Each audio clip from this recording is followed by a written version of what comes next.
10, 12 seconds, and he'll come around.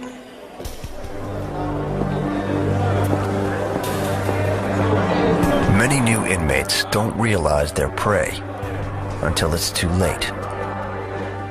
For inexperienced newcomer Scott Crandall, he knows just enough to be worried. It's his first week here. It's scary at first, just expecting the unknown. It's like walking into school for the first time, like into high school or something like that.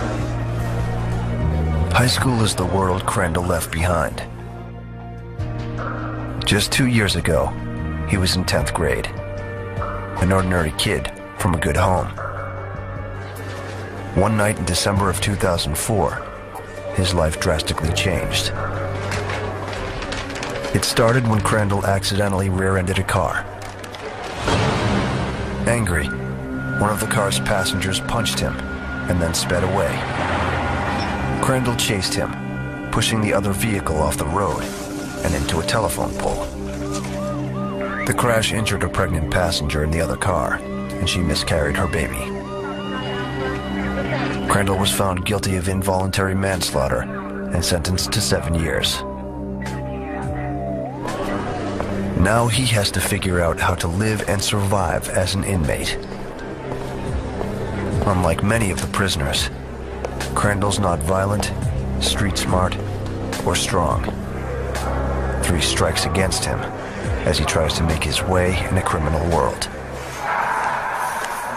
All that stands between him and veteran convicts is the institution.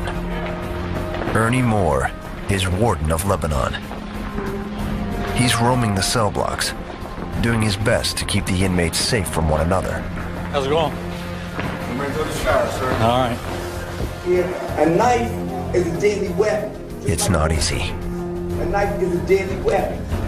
Now, I'm not saying I'm a good guy, but the guy got caught with a knife, man, was literally trying to kill me. You know?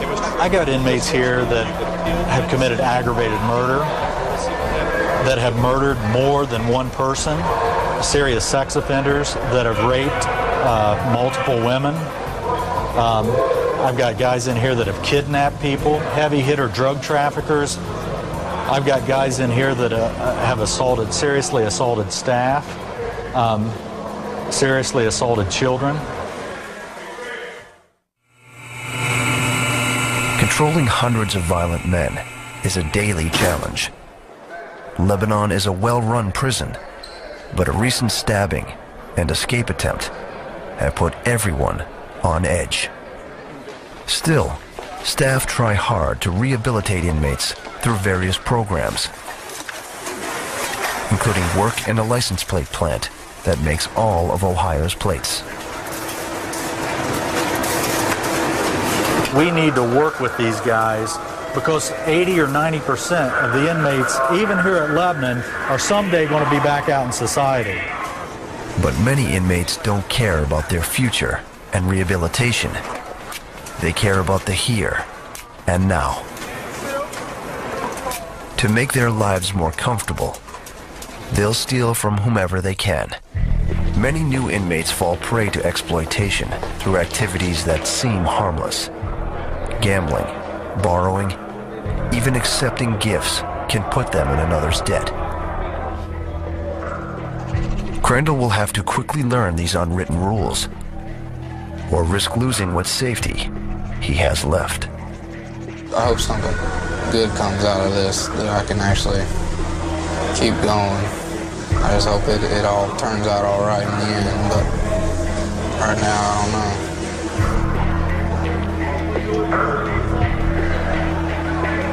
In addition to criminals who would shake him down for money, there are also sexual predators within these walls. Crandall doesn't know it, but even his own cellmate is a serial sex offender.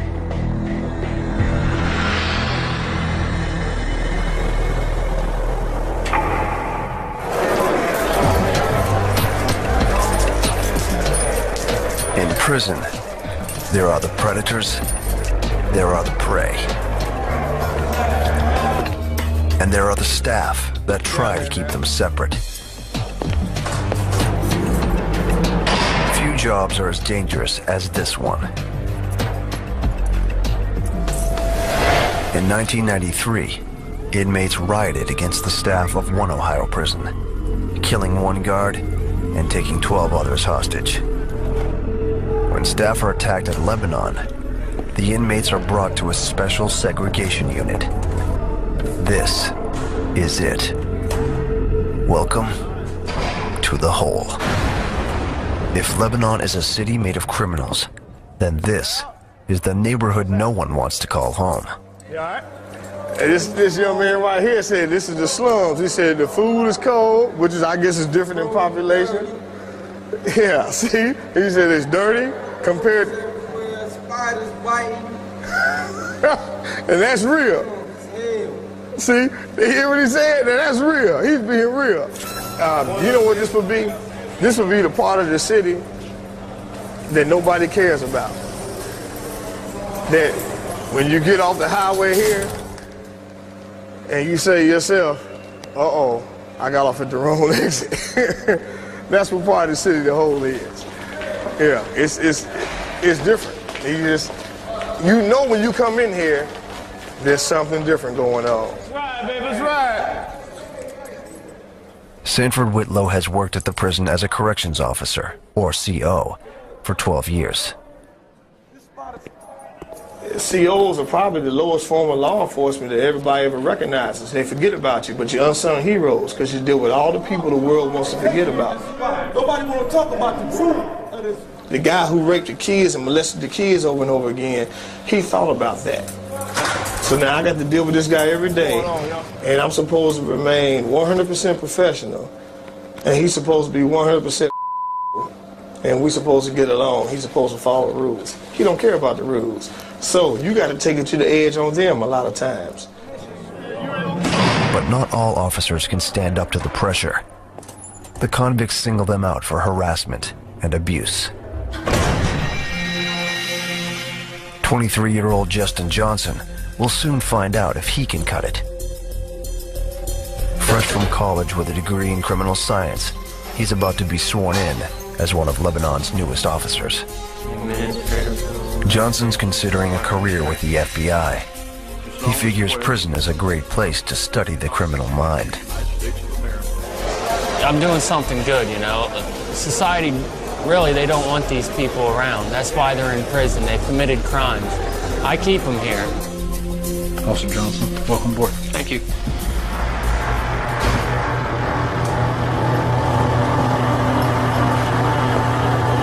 Do you have a set of cuffs? Thank you. But Johnson's enthusiasm for the job does little to calm his nerves as he walks in. And some days you're a little nervous walking in. I mean, at first, when you first start, you're nervous because you never know what you're going to expect in this place. And that's why every day is always a little different. Every day brings a new challenge. You always got to be on top of your game. It's 5 p.m. on E-Block. Johnson must now direct hundreds of hardened criminals.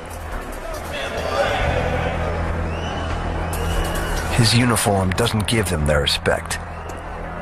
That's something he has to earn. You gonna take a shower? Where's your stuff? You ain't taking it. All right, get wet. Get wet. Almost immediately, the inmates start to test him. What do you want?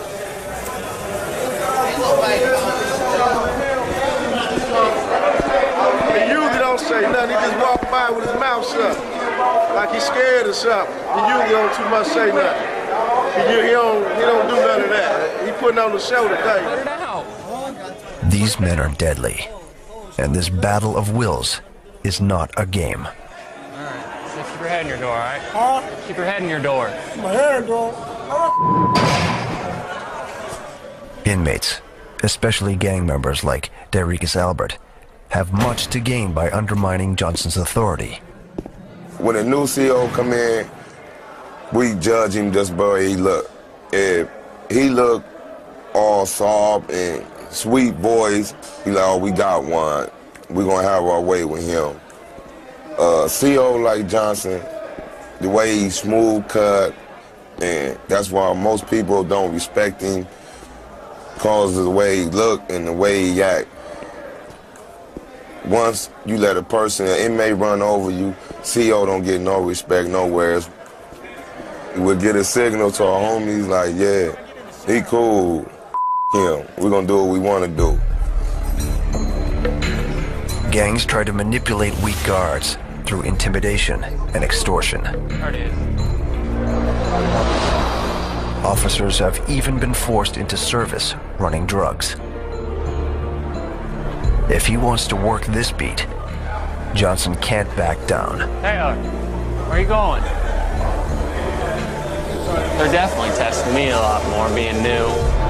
They yell at you, they cuss at you. You know, it is hard, you know, you're running around, you're trying to maintain the order. You're trying to do a whole lot of things at one time. And sometimes it does get a little overwhelming. Do me a favor, keep your head in your door. All right. Get your heads in your doors. More, get your head in your door. And the numbers are against him. E-Block has 220 prisoners and just 2 guards. The balance of power can quickly shift. Inmates have attacked 5 officers at Lebanon in the past year. And just a few weeks ago, an inmate battered a female officer on cell block duty at a nearby prison. What's up, everything? Johnson carries the same protective gear she did. This right here is my spider alarm, or my man down. This is if I get into trouble, if there's a fight, I need assistance. I can pull this cord right here, and it'll tell you where the officer is, and that notifies all the other corrections officers, so they come running for your assistance. It's a PR-24. It's 24 inches long, 24 ounces. Not a lot of prisons in Ohio carry these. This is what stands between me and an inmate if they come rushing at me.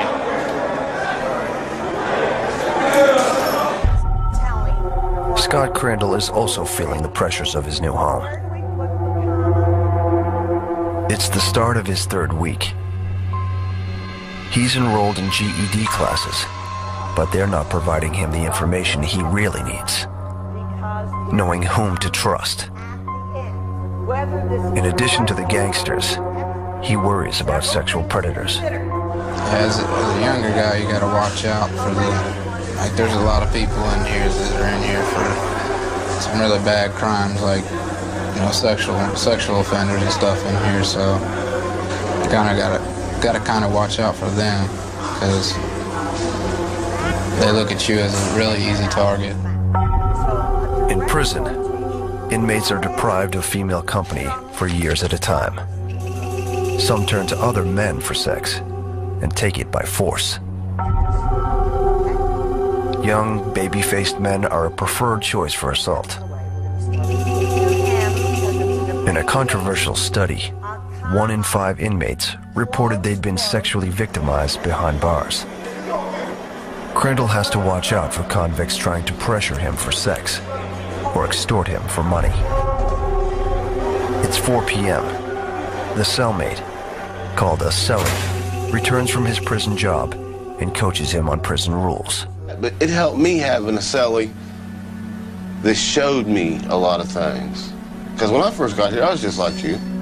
Just like you, now you had me. When you come in here and you lucked out, because you could have had one of them crazy as a cellie. But you lucked out and got me. He's been trying to win Crandall's trust since he arrived. We're cellies. I will look out for you and watch your back, and you do the same for me.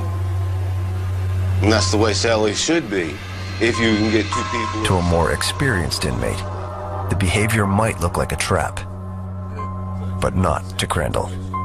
If I had help, The cellie pushes him to buy a TV set and have his family send money. That's why your mom helping you, I'm trying to point you in the right direction to do what you got to do to make sure you got that stuff. So that you're not in the same situation by not doing it while you got the chance that I was in when I got here. At this point, Crandall needs him, Getting ready to go to chow, right? It's dinner time. Down here. What do they have? Hoagies tonight? Hundreds of convicts converge in the cafeteria, making it a prime spot for violence. Dining alone could make Crandall a target. The cellie explains that in prison, even eating has a hierarchy.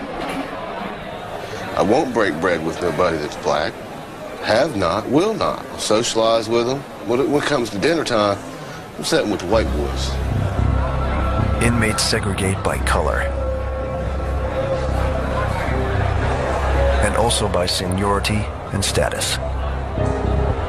The toughest guys sit closest to the food line. The weakest, closest to the guards. Even though Crandall's eating with his cellmate for protection, everyone checks the new inmate out.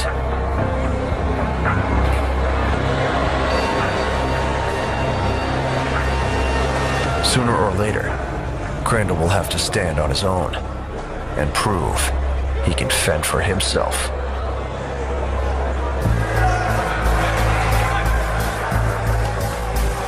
In prison lingo, inmates are prey, and predators are convicts. For you to call yourself a convict, you gotta be penitentiary orientated. That means know what you're dealing with from top to bottom. I watches everything. And I got people that watch for me too, so if I miss something, they'll catch it. Just 4 weeks ago, the Crips stabbed an inmate who tried to get out from under their control. Paroled inmate Moore willingly gave his name and date of birth and advised this writer to watch her back. Now, Warden Moore and his staff are watching them closely. I do know inmate Albert. Albert is recognized, and we have him profiled as the leader of Crips at this prison. To stop Albert, the staff has to catch him breaking a rule, and that's hard to do. Typically, when you have a gang leader in a prison, very seldom do they get themselves in a position where they can be found guilty of some kind of rule violation. But the danger that they pose is the amount of respect, or, for lack of a better term, authority that other inmates perceive them to have. Recently, the staff scoured the prison for weapons. They discovered hidden materials to make knives. Attacks have been on the rise across Ohio, and the warden is anxious to keep his prison safe. Now, he has just learned from a national agency that Crips across the country are planning riots. There's no time to waste. He calls for a shakedown.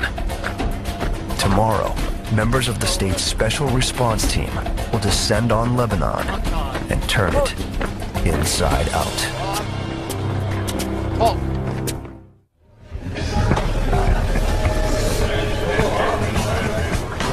It's 7 a.m. at Lebanon Prison. 150 members of Ohio's Special Response Team, or SRT, flood through the front door.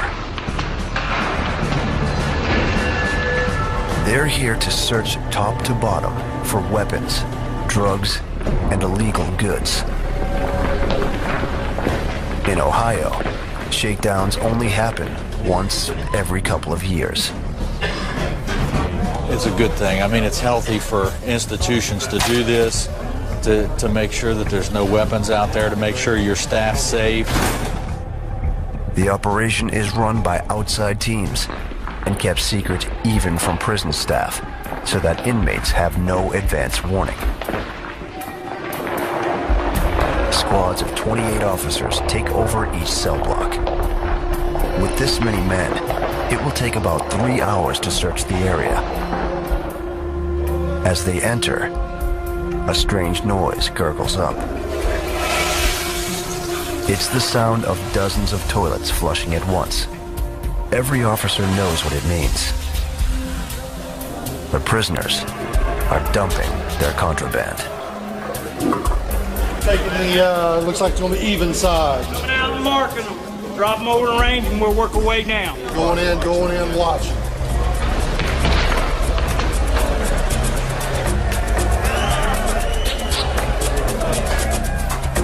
Officer Justin Johnson helps the SRT. First shakedown, I don't think it happens very often, actually, so it's pretty nice to be involved in it.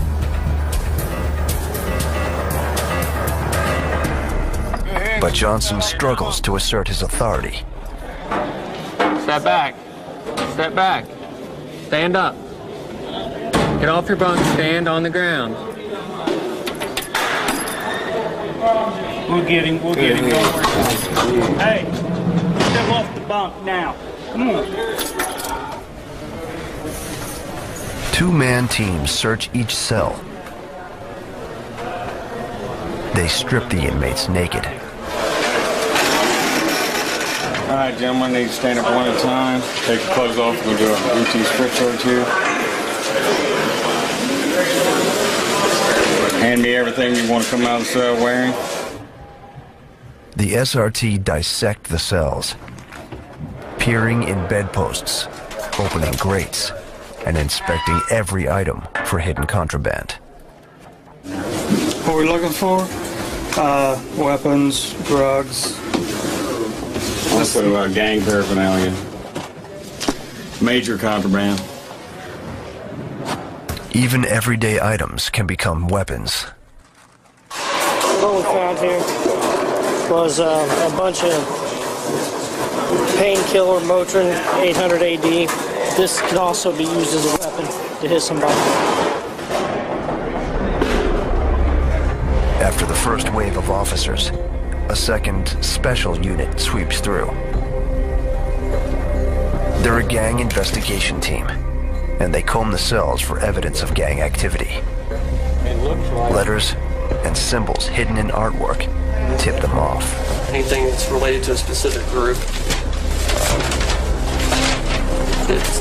we take it as contraband, and then we can profile the individual if we have enough information. They're using the shakedown to create a database of every suspected gang member at Lebanon. Gang tattoos and branding give most of them away. Some of these men have joined gangs once in prison to gain protection and power. Dyricus Albert seems unconcerned about both the gang and weapons search. Basically, every shakedown, they don't find no weapons. It's easy to hide knives. The institution is too big, and it's too many items, and it's too easy to make a knife.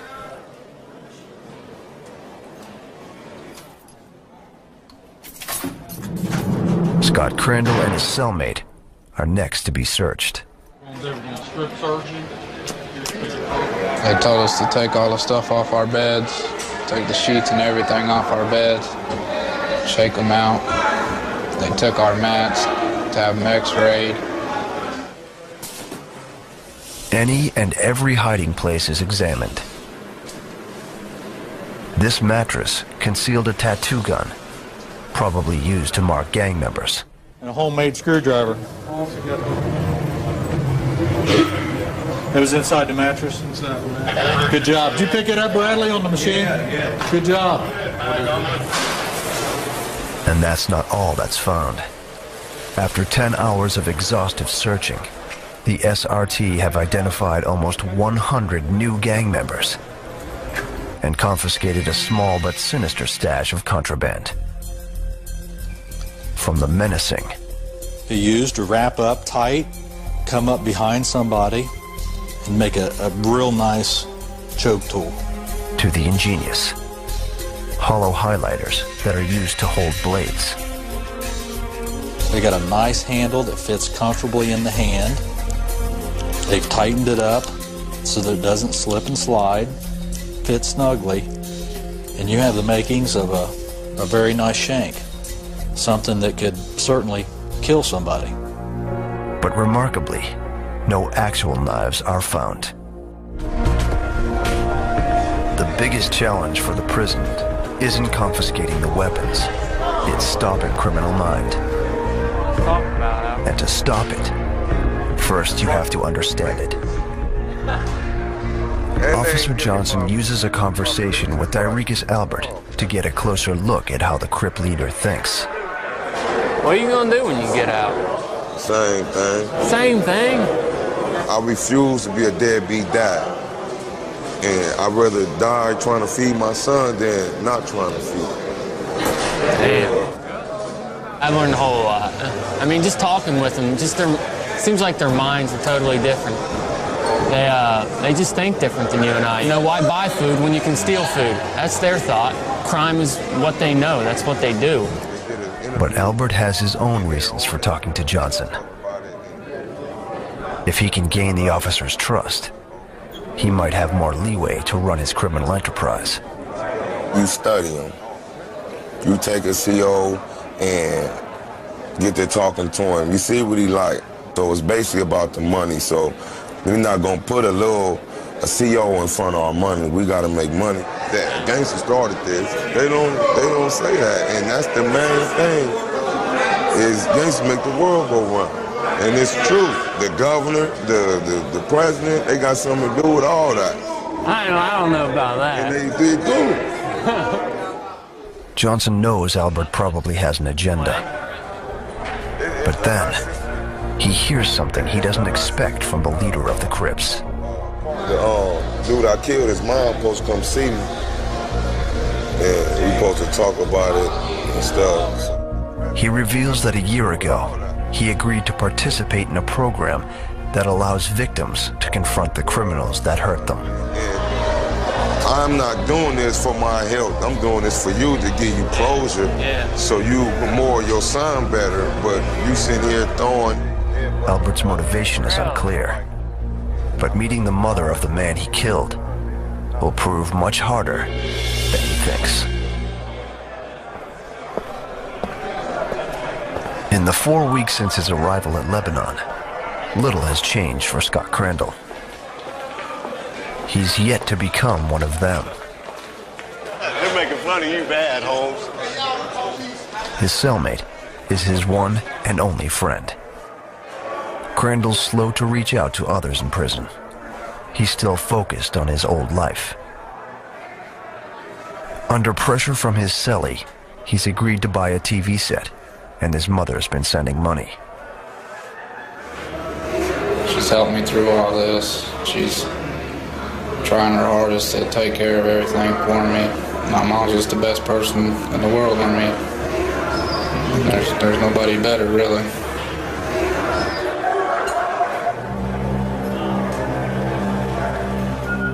Today, Crandall gets to see her. You all right? Yeah. Okay. Mm-hmm.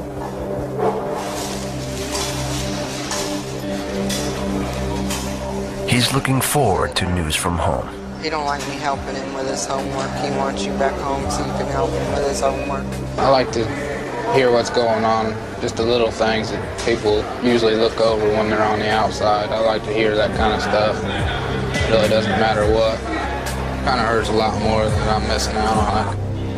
He keeps giving me kisses and he sticks to me everywhere I go. Cheech goes crazy. His mother's light stories are a sharp contrast to prison. Crandall's stories are from a very different world. My block, that's for all, well, not all of them, but most of the people that are in here for murder and stuff like that. My block's not exactly the best block here. I think it's probably the worst block here. His life has changed, and Crandall has to change along with it. Everybody out there that doesn't think that they can be put in a place like this and nothing will ever happen, they're just really one mistake away from getting put in here, so. Without friends, without family, he has to make it on his own. The visit is over. I'll be back on the 26th. And I'll try to get the phone straight around so you can call home. Get your TV, okay?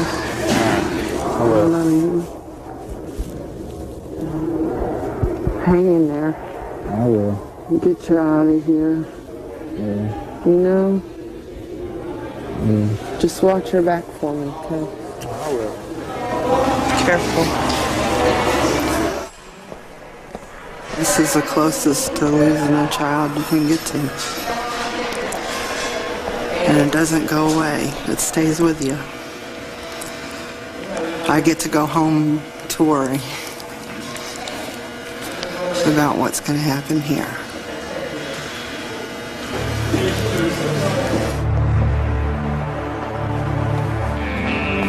Crandall decides to focus on his new life, the one behind bars.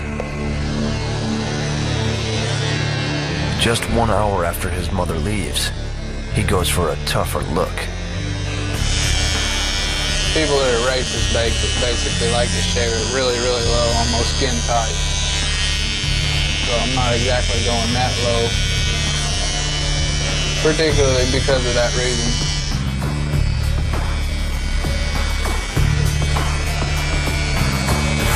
On the outside, I was known as Scott. Now I'm inmate number 508080. Convicts know it's critical to appear confident. But right now, the leader of the Crips is nervous. In a few hours, Darius Albert will face his victim's mother and widow. Confronting the consequences of his crime is proving harder than he imagined. I feel it's going to be very emotional and uptight, but I just hope I'm able to relax and answer the questions the way she want them, and I hope I give them what they came for. And I just told her... A counselor checks in on him. Be there because man. You'll know what to say, and don't hold back. Yeah, that's the only question I truly don't want to answer is why. That's the one that's bothering me. That's what's beating my head up is when she say why. And that's something only you can give her the answers, and it's up to her what she does with those answers. Okay? Yeah, you're right. There's no turning back now. The gang leader is about to be in a situation that he can't control.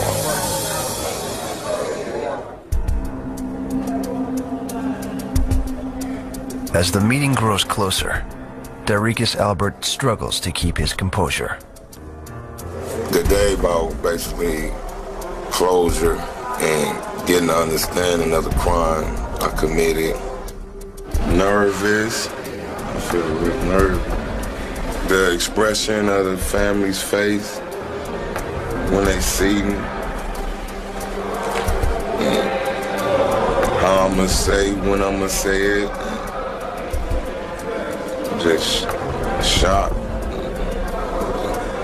A crazy feeling. His victim's mother is waiting nearby, ready to confront him. I wanted him to know the depths of our pain, because it's a pain that a mother cannot really describe and can't put into words. You know, it's like part of her heart has been ripped from her body. My heart is still breaking inside. 6 years ago, Albert murdered 27-year-old Albert Levon Limford over a drug deal gone bad.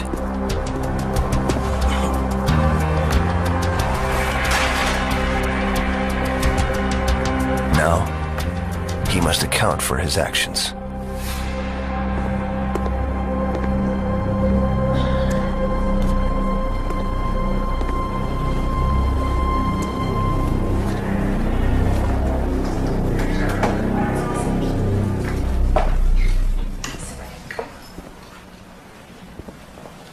Shirley Burney lays eyes on her son's killer for the first time. Okay, I'm kind of nervous right now. Mr. Dyricus, I'm sitting here writing this letter, trying to put into words how I'm feeling, with so much agony. I hope you don't mind me calling you by your first name. My son's first name is Albert. I would like to thank you for agreeing to this dialogue with myself and daughter-in-law. Coming here today was so stressful, knowing that I would be sitting across from the person who took my son's life. My son Albert knew who he thought he wanted to be in life, but chose a different direction and paid the price. He was never bored. Life was his playground. I sound like a doting mom. Mr. Dyricus, you and that piece of metal in your hand caused so much havoc. I don't think you will ever comprehend the damage you did that November evening. No, Mr. Dyricus, in closing this letter, I would like to leave this with you.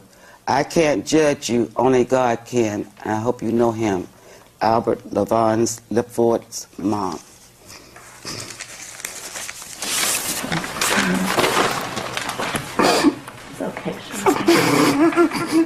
The mother and widow console one another.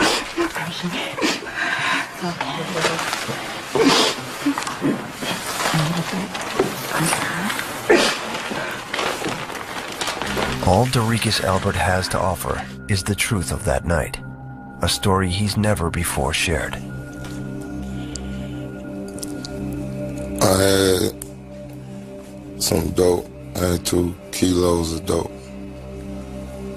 I didn't know your son. One of my co-defendants knew him.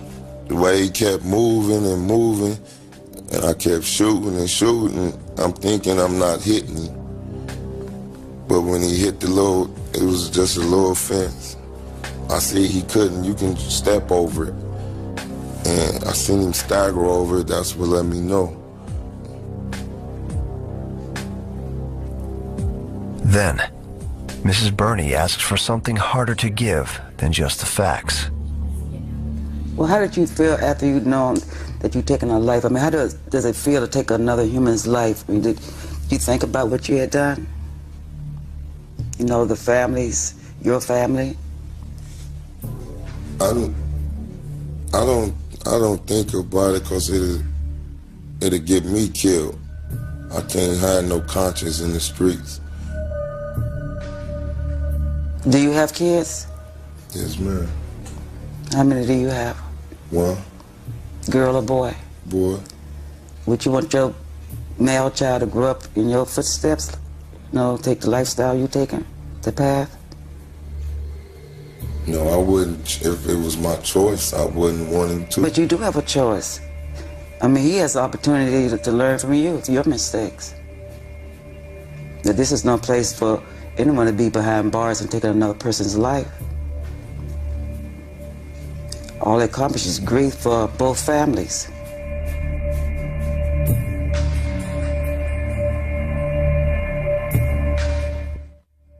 I know I can't ask you to forgive me, or I can't say I'm sorry. Excuse me, I want to cut you off right there. I forgave you a long time ago. That was my healing process. So I forgave you. I didn't forgive your act, but I forgave you as a person. It's a gift Albert has no right to expect. I appreciate that. It's good knowing that. But I know I can't say I'm sorry enough, and I wish I could take it back. Just you being here did a lot for her and I both. You know, because you didn't have to agree to this dialogue, but you did, you know. And we both want to thank you for speaking and being here. All right, thank you. You take care of yourself, you hear? You too, man. Seriously. And try to raise that boy of yours. Thank you.